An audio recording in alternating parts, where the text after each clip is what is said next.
Ô Constantino, analisando aqui uma divisão por gênero e também por faixa etária, há uma rejeição muito forte do presidente da República entre as mulheres e aos jovens. Você acha que o eleitorado do presidente da República é mais masculino? Eu acho que deve ter um peso, sim, maior, né?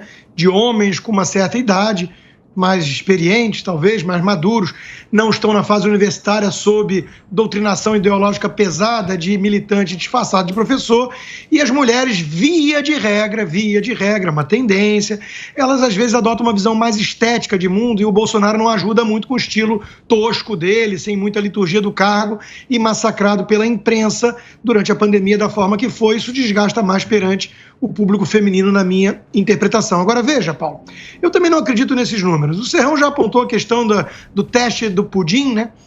A experiência que a gente vê nas ruas e tudo, nas próprias redes sociais, mas eu vou além.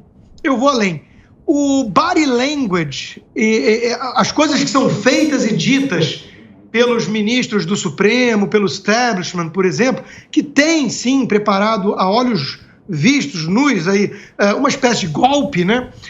A fala do Barroso foi uma coisa assustadora hoje. Isso não bate com alguém que está tranquilo, achando que o Bolsonaro não vai ser reeleito, que tem uma enorme rejeição e o Lula é o grande favorito. Isso não bate.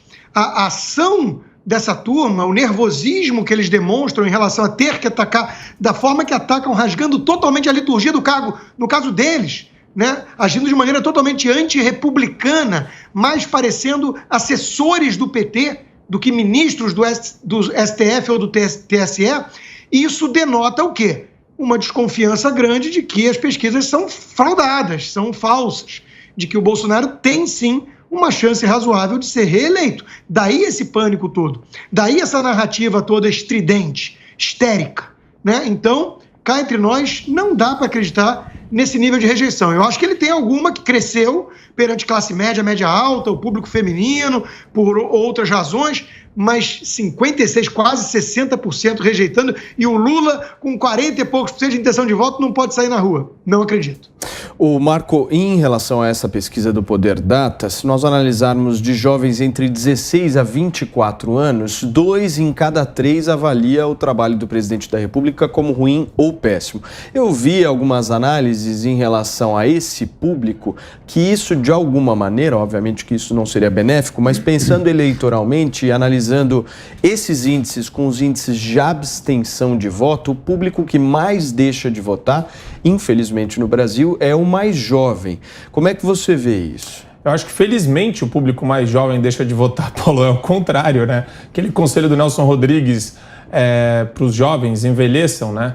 É complicado quando você pega um pessoal que saiu do ensino médio, o professor de história cantava musiquinha, o professor de geografia era o cara legal, o cool, e ele fazia musiquinha falando bem de Cuba. Isso aconteceu comigo, né? Isso aconteceu com todo mundo que a gente perguntar nessa mesa. E o Piperno até hoje canta musiquinha do pessoal lá de Cuba e ainda gosta disso. Não conheço nenhuma.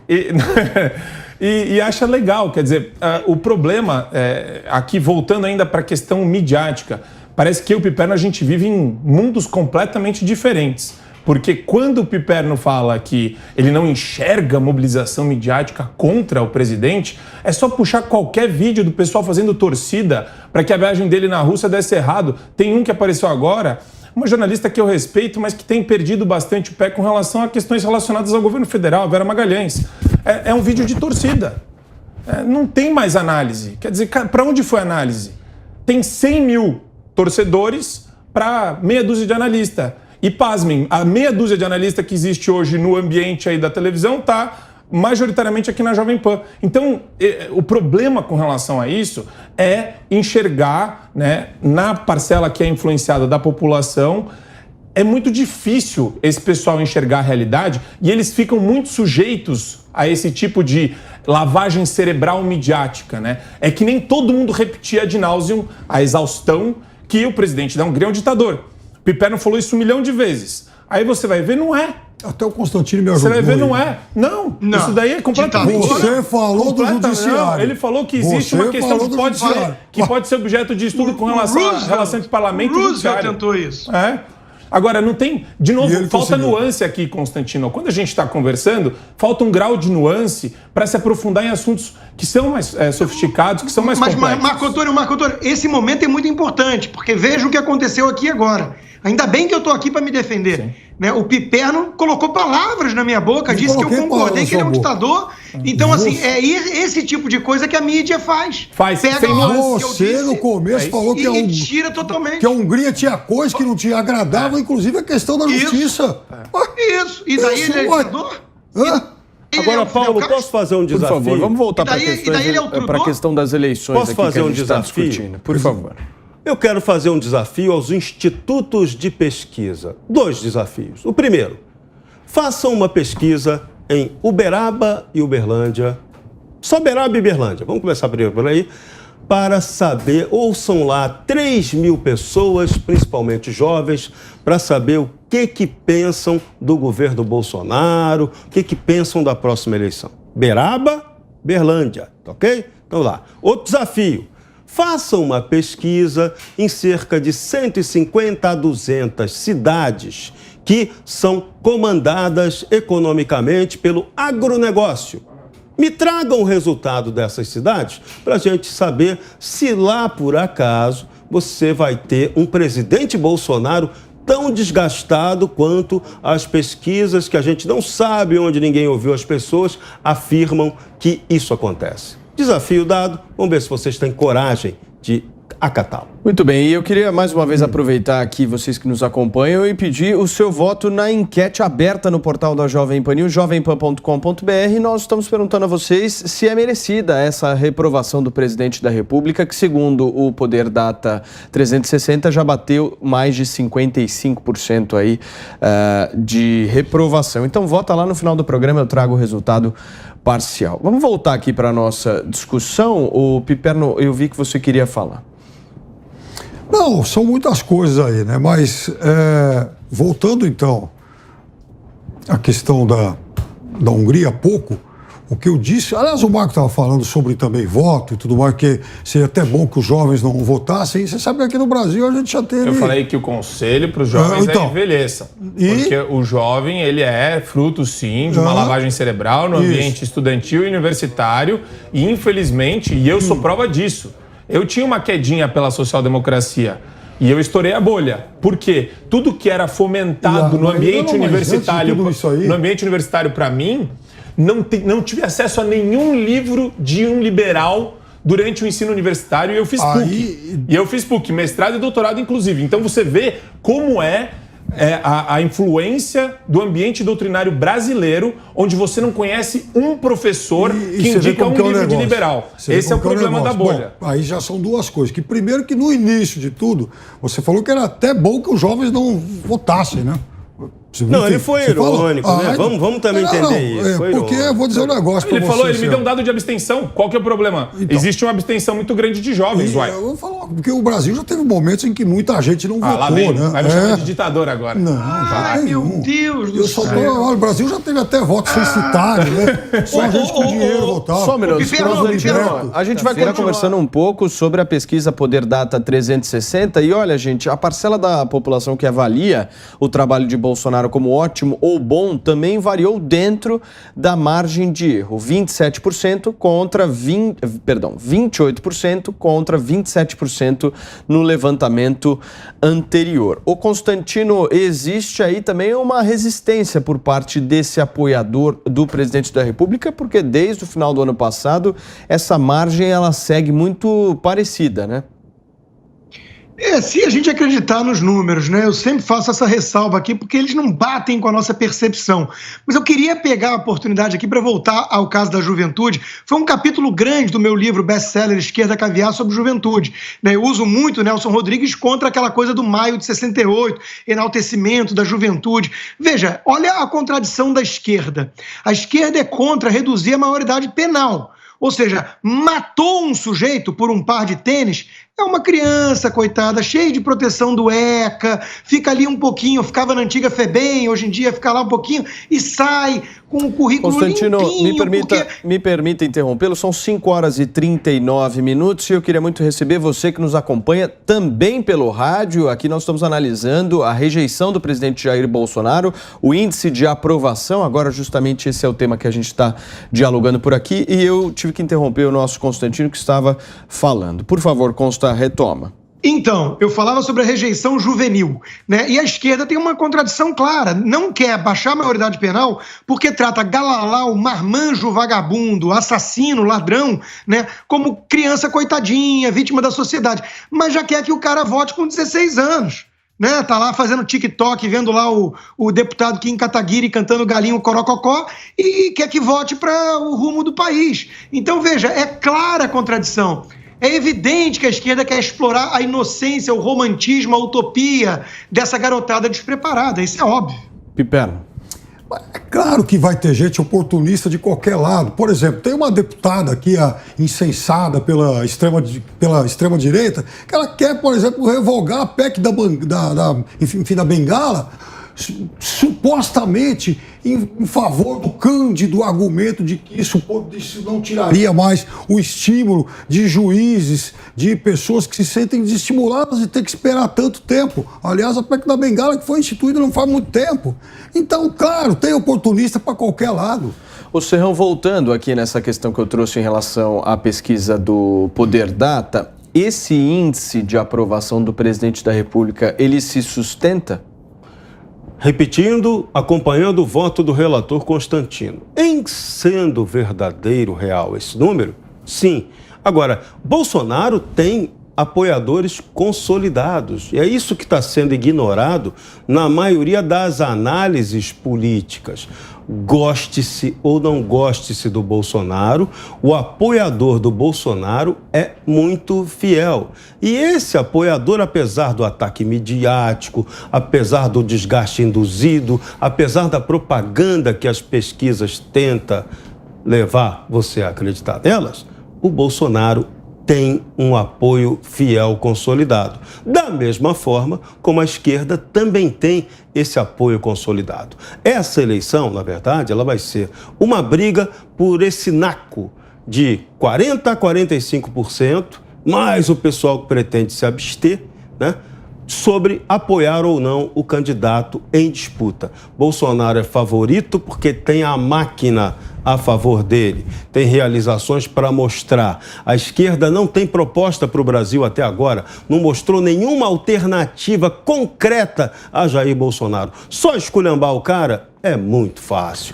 Eu quero ver apresentar alternativas concretas. O que a gente tem ouvido até agora é uma coleção de bobagens do presidente Lula assustadoras. Hoje ele não tem nem assunto para falar politicamente. Ele comentou, não, que eu falei da volta do churrasquinho, que era muito bom, mas veja bem, eu vou mudar meu pensamento, eu vou defender também aqueles que querem comer um vegetal, né? Só faltou o presidente Lula dizer que ele agora vai virar vegano, né? E aí, que os veganos também têm extrema importância.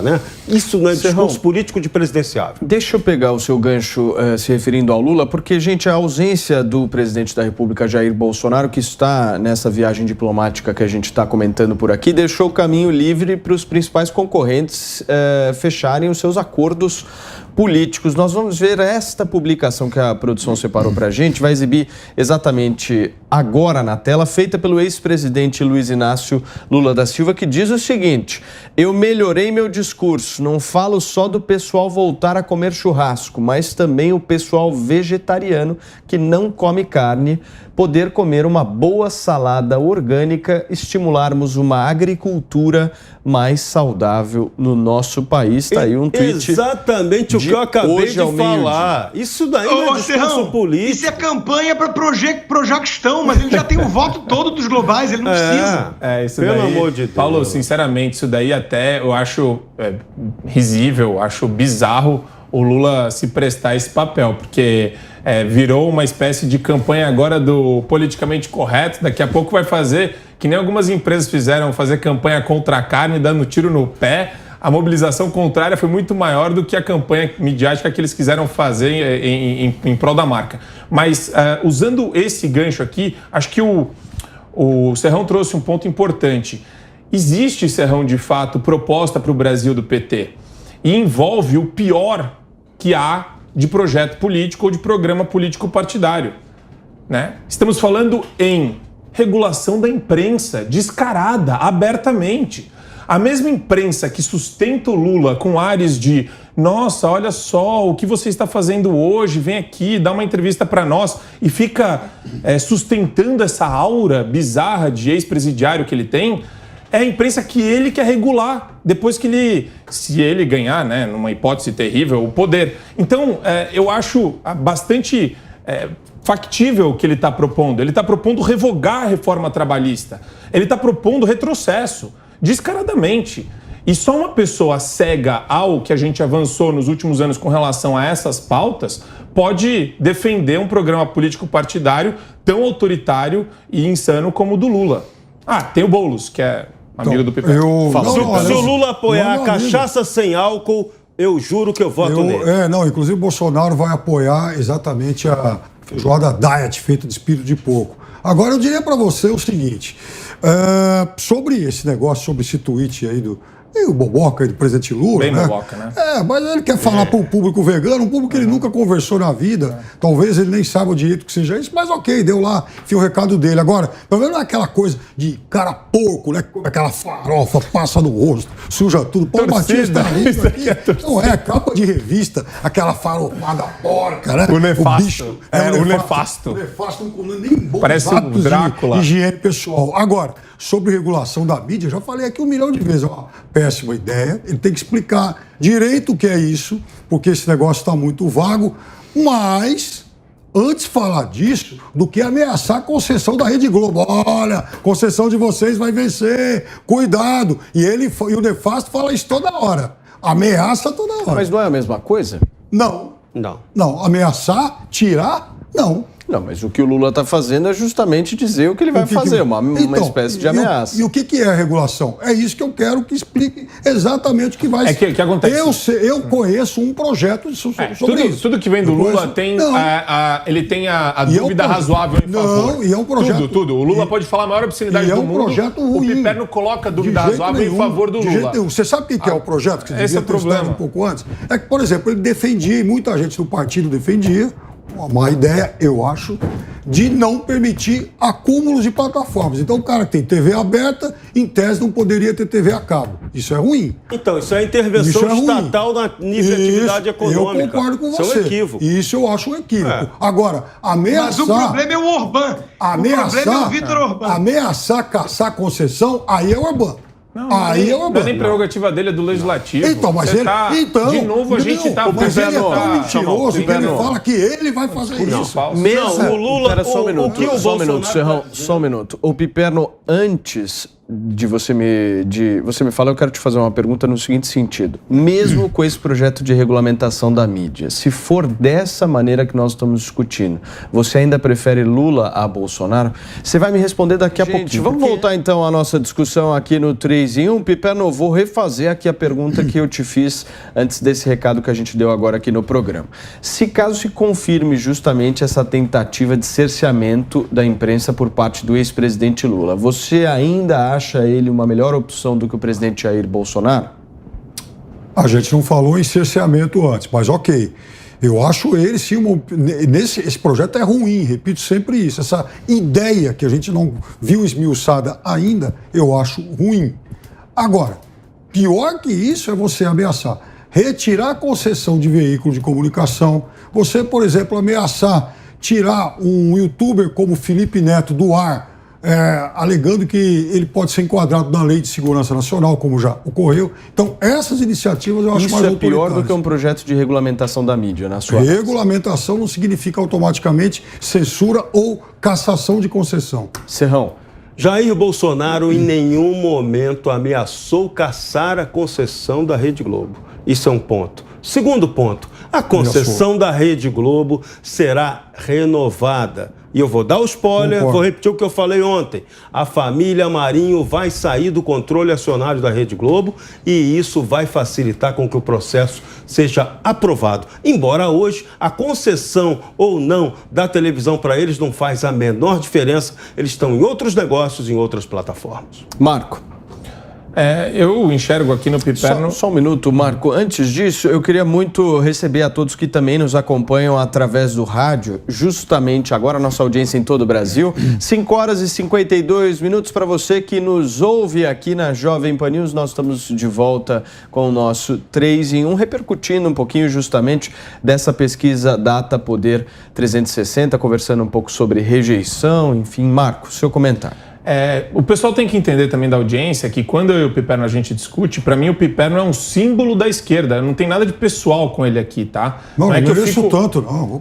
Não é que eu fico pegando no pé dele, mas ele é um símbolo de uma série de argumentos utilizados pela esquerda brasileira que está aí enchendo os meios de comunicação, enfim, e o ambiente do debate político.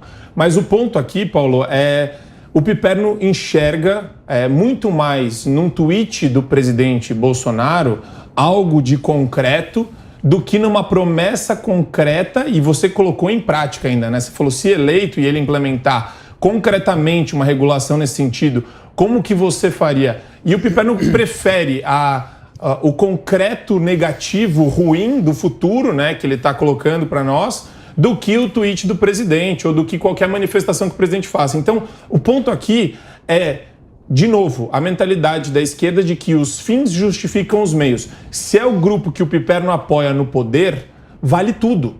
E quando o grupo que ele não apoia está no poder, aí não pode nem falar absolutamente nada. E tem que calar e chamar de extremo e autoritário.